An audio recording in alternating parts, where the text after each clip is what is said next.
स्वागत है दोस्तों। आज के मुख्य समाचार में आज देश और दुनिया से कई अहम और बड़ी खबर आ रही है। बात करेंगे हर खबर पर विस्तार से। मतगणना से पहले अमित शाह ने 150 डीएम को लगाया फोन, दी धमकी। जयराम रमेश का बड़ा दावा। एक और बड़ी अपडेट, मध्य प्रदेश के एग्जिट पोल के बाद कांग्रेस अलर्ट, ईवीएम की बैटरी करेंगे चेक। इसी के साथ अगली बड़ी खबर में आपको बताएंगे। पारदर्शी मतगणना के लिए संयुक्त किसान मोर्चा ने निर्वाचन आयोग को लिखा पत्र। एक और बड़ी अपडेट, नई सरकार बनने से पहले किसानों की हुकार, शंभू बॉर्डर की ओर किया कूच, बड़ा जमावड़ा। तो चलिए देख लेते हैं आज की पहली बड़ी खबर। मतगणना से पहले अमित शाह ने 150 डीएम को लगाया फोन, जयराम रमेश का बड़ा दावा। दरअसल दोस्तों, कांग्रेस नेता जयराम रमेश ने दावा किया है कि गृह मंत्री अमित शाह ने 4 जून को लोकसभा चुनाव की मतगणना से पहले 150 जिला मजिस्ट्रेट और कलेक्टर को फोन किया है।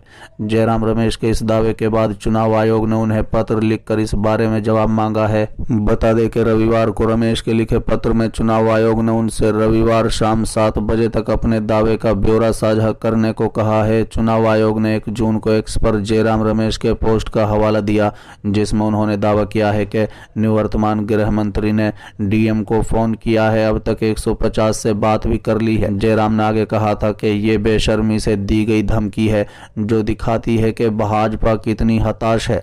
बता दें कि जयराम रमेश ने आगे कहा है कि लोग मोदी और शाह को हटाना चाहते हैं और इसी कारण इंडिया गठबंधन ज्यादा सीटें जीत रहा है। कांग्रेस नेता ने आगे कहा है कि अधिकारियों को किसी भी दबाव में नहीं आना चाहिए और संविधान को बनाए रखना चाहिए। आपकी जानकारी के लिए बता दें कि लोकसभा चुनाव के लिए मैराथन 7 चरणों में मतदान प्रक्रिया शुरू हुई, जो 19 अप्रैल को शुरू हुई थी, शनिवार 1 जून को समाप्त हो गई। चुनाव आयोग ने शनिवार को बताया कि 1 जून को 7 राज्यों और केंद्र शासित प्रदेश और चंडीगढ़ में लोकसभा चुनाव के 7वें और अंतिम चरण के मतदान में नवीनतम रुझानों के अनुसार लगभग 62.36% मतदान हुआ। चलिए अगली खबर, मध्य प्रदेश के एग्जिट पोल के बाद कांग्रेस अलर्ट, ईवीएम की बैटरी करेंगे चेक। दरअसल दोस्तों, लोकसभा चुनाव 2024 के एग्जिट पोल सामने आने के बाद जहां भाजपा उत्साहित दिखाई दे रही है, तो वहीं कांग्रेस और इंडिया अलायंस की चिंता बढ़ गई है। हालांकि विपक्ष के नेता भी असल परिणामों में जीत का दावा कर रहे हैं। साथ ही कांग्रेस ने काउंटिंग के दौरान अपने सभी प्रत्याशी और एजेंट को सतर्क रहने को कहा है। कांग्रेस ईवीएम की बैटरी को चार्ज % को भी मतगणना के दौरान चेक करेगी ताकि किसी तरह की धांधली की गुंजाइश न रहे। हाल ही में मध्य प्रदेश कांग्रेस अपने सभी लोकसभा प्रत्याशी और उनके एजेंट्स को पीसीसी बुलाकर काउंटिंग को लेकर खास टिप्स दे चुकी है। कांग्रेस नेता अक्सर ईवीएम और चुनाव आयोग पर सवाल खड़े कर रहे हैं। बता दें, मतगणना की तैयारियों को लेकर कांग्रेस नेता पूर्व मंत्री पीसी शर्मा ने कहा है कि भोपाल में 3 तारीख को काउंटिंग एजेंट के विशेष ट्रेनिंग दी जा रही है। हमारे एजेंट पूरी तरह से तैयार हैं।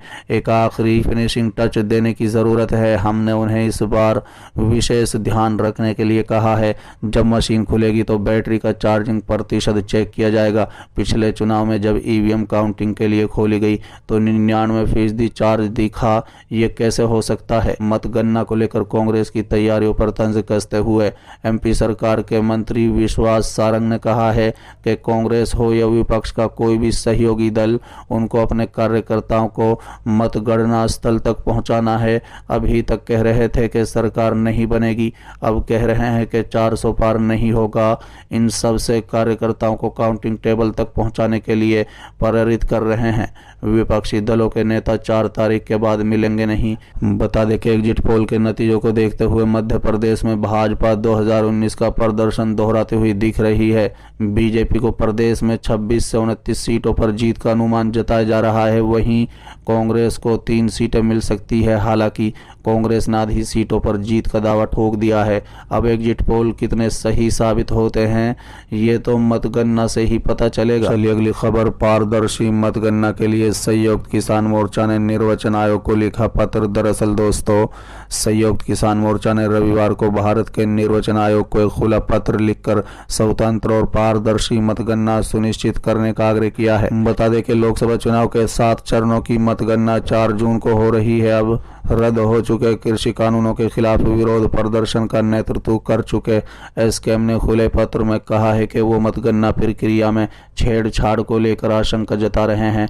एसकेएम ने कहा है कि पूरे भारत के किसानों की ओर से हम मौजूदा सरकार के शासन बरकरार रखने में मदद करने के लिए लोगों के फैसले को पलटने के वास्ते 4 जून 2024 की निर्धारित मतगणना प्रक्रिया के साथ छेड़छाड़ की किसी संभावना पर अपनी आशंका आपको ध्यान में लाना चाहते हैं। उसने कहा है कि पिछले चुनाव में विपरीत भारत के किसानों ने भाजपा के चुनाव अभियान का विशेष रूप से न्यूनतम समर्थन मूल्य एमएसपी और ऋण माफी के संबंध में एसकेएम के साथ हुए लिखित समझौते को लागू करने में घोर विश्वासघात के खिलाफ और इसकी कॉरपोरेट नीतियों को उजागर करने के लिए सीधा विरोध किया था।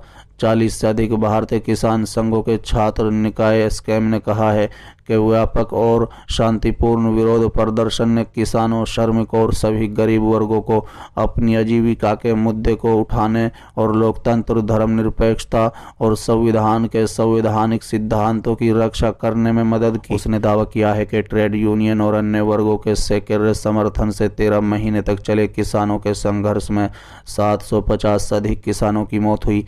एसकेएम ने कहा है कि भाजपा ने किसानों को विदेशी आतंकवादी और खालिस्तानियों द्वारा वित्त पोषित देशद्रोही बताकर जहर उगला था। चुनाव के दौरान प्रधानमंत्री नरेंद्र मोदी और भाजपा के शीर्ष नेताओं ने प्रमुख अल्पसंख्यक समुदाय के खिलाफ लगातार नफरत भरे भाषण देकर आदर्श आचार संहिता और भारत के संविधान का उल्लंघन किया। उसने कहा है कि उन्होंने सौहार्दपूर्ण सामाजिक जीवन को जानबूझकर नष्ट करने के उद्देश्य से अभद्र भाषा का इस्तेमाल किया, धर्मनिरपेक्षता के संवैधानिक सिद्धांत पर हमला किया गया। उसने कहा है कि एसकेएम ने निर्वाचन आयोग से सार्वजनिक रूप से अनुरोध किया है कि वो दंडात्मक कार्रवाई करे और नरेंद्र मोदी समेत कानून का उल्लंघन करने वालों पर चुनाव लड़ने पर 6 साल का प्रतिबंध लगाया जाए। साथ ही उन्होंने कहा है कि दुर्भाग्य से निर्वाचन आयोग ने निष्क्रियता का मौन रास्ता अपनाया, कार्रवाई में देरी की और अंत में कानून तोड़ने वालों को सलाह देकर उसे समाप्त कर दिया। इस प्रकार संवैधानिक जिम्मेदारी को बनाए रखने में निर्वाचन आयोग की विफलता ने भाजपा की विभाजनकारी विचारधारा को प्रबल होने और चुनाव के दौरान बड़े पैमाने पर लोगों को प्रभावित करने दिया। साथ ही उन्होंने कहा है कि प्रधानमंत्री के नियंत्रित करने में विफलता ने पूरे चुनाव प्रक्रिया के बारे में लोगों के मन में गंभीर संदेह पैदा किया कि ये सत्ता में बने रहने का प्रयास में भाजपा के पक्ष में है। एसकेएम ने निर्वाचन आयोग पर प्रेस वार्ता आयोजित करने और मतदान डेटा प्रदान करने में पारदर्शिता सुनिश्चित नहीं करने का भी आरोप लगाया। उसने कहा है कि प्रदान किए गए डाटा में गंभीर वाकई थी और कार्यवाहक सरकार ने निर्वाचन आयोग की पूर्ण अनुमति के बिना चुनाव पूर्व विपक्षी गठबंधन के अक्षम करने के लिए दिल्ली के निर्वाचित मुख्यमंत्री को गिरफ्तार किया। उन्होंने कहा है कि विपक्षी दलों के बैंक खाते का लेन देन पर रोक, दोनों घटनाओं में निर्वाचन आयोग चुप रहा। पुलिस और खुफिया ब्यूरो ने भाजपा के खिलाफ शांतिपूर्ण तरीके से विरोध करने वाले पंजाब के किसान नेताओं को भी निशाना बनाया।